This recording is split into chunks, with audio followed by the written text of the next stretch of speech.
c'est pas si facile pour les plantes de pousser droit. Pour qu'elles arrivent à pousser droit, il faut qu'elles-mêmes, elles se corrigent. Alors le vent les perturbe un peu, mais c'est surtout leur propre forme qu'elles doivent percevoir. Où est le haut, où est le bas et quelle forme elles ont.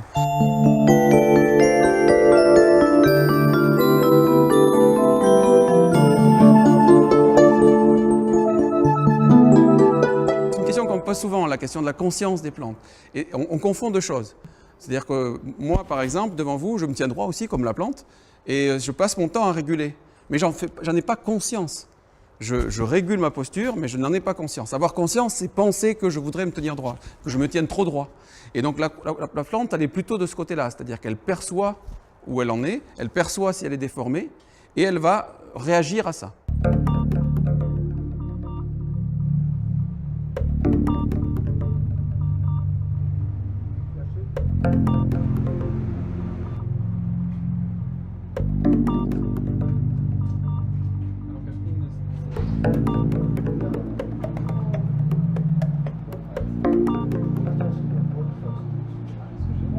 On a une sphère avec de l'éclairage partout pareil et on voit bien que la plante, elle s'est redressée malgré tout. Alors que la lumière lui dit que le haut, le bas, c'est tout pareil.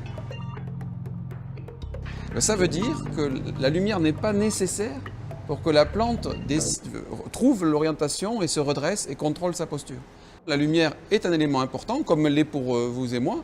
Mais moi, par exemple, si je suis dans ma chambre, si je ferme les yeux ou si je joue dans le noir, je vais quand même trouver l'orientation, je ne vais pas me casser la figure, je vais rester droit. Et donc les plantes, c'est pareil, elles sont comme nous, en fait, dans un certain sens, elles sont capables de percevoir et de rectifier leur posture indépendamment de la lumière. Et ça, c'est la première fois qu'on peut le montrer vraiment grâce à ce dispositif qu'on a conçu ici. Donc vous avez une plante ici qu'on a inclinée tout pareil que l'autre, sauf qu'on l'a fait à l'obscurité. Et alors voilà ce qui se passe.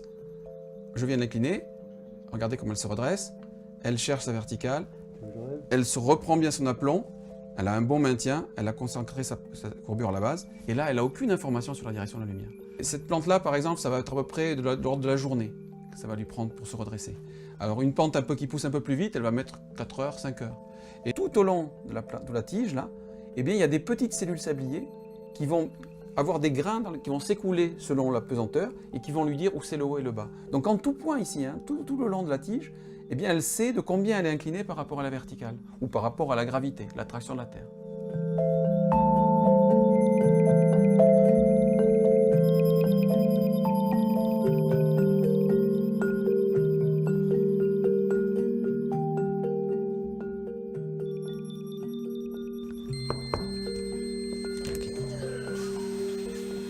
Tiens, je t'en ai amené une toute jeune en croissance. Ok, super.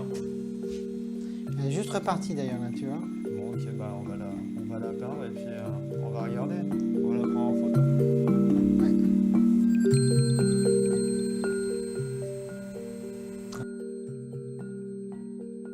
Si on fait des photos régulièrement et qu'on les passe en accéléré, donc, on voit à ce moment-là la plante bouger et elle a énormément de mouvements. Surtout dans la croissance, justement. C'est-à-dire que c'est ce qu'on appelle des mouvements de croissance. C'est-à-dire que quand elle est jeune et qu'elle grandit, elle fait plein de mouvements, elle a même une crise d'adolescence, on peut dire, à un moment donné. Puis après, quand elle vieillit, elle se stabilise, elle se fige un peu, elle se sclérose et elle ne bouge plus. Et une des idées, c'est que ces mouvements-là sont importants pour elle, pour connaître sa propre forme. C'est-à-dire que si nous, on reste comme ça pendant 5 minutes, on ne sait plus dans quelle position les bras. Pour avoir l'idée de quelle position les bras, on bouge un petit peu. Et là, on sait, ah, mon coude est un peu plié, ma main aussi. Et là, elle est à peu près droite. Et donc, ce qu'on essaie de montrer, c'est que la plante, quand elle est jeune, elle bouge, en croissance, elle bouge, pour justement connaître sa propre forme et finalement devenir tout droite ou toute plate.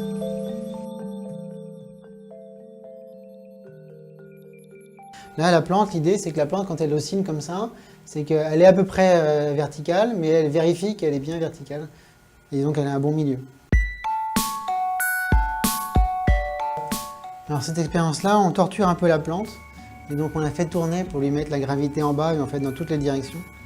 Et ce qu'on regarde, c'est justement à quel point les mouvements de croissance sont liés à la gravité. Et cette plante-là, justement quand on lui fait ça, à la fin elle est droite avec la feuille horizontale. Ça veut dire qu'elle est capable de sentir comment elle est et de réguler. Et donc elle est assez intelligente pour se sentir et réagir à ce qui se passe et à la fin être plate. Donc c'est très évolué déjà comme mouvement.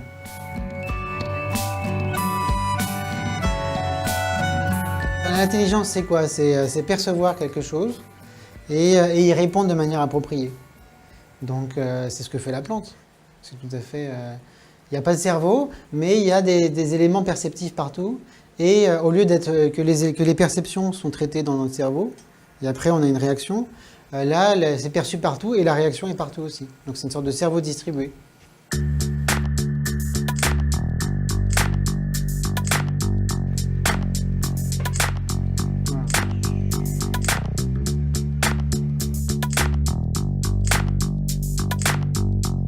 Nous, ce qu'on montre, c'est qu'avant même la gravité, elles ont envie d'être droites de toute façon.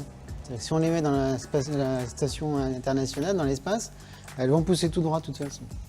Donc elles veulent être droites, après elles veulent être verticales, et seulement à la fin, elles se tournent un peu vers la lumière.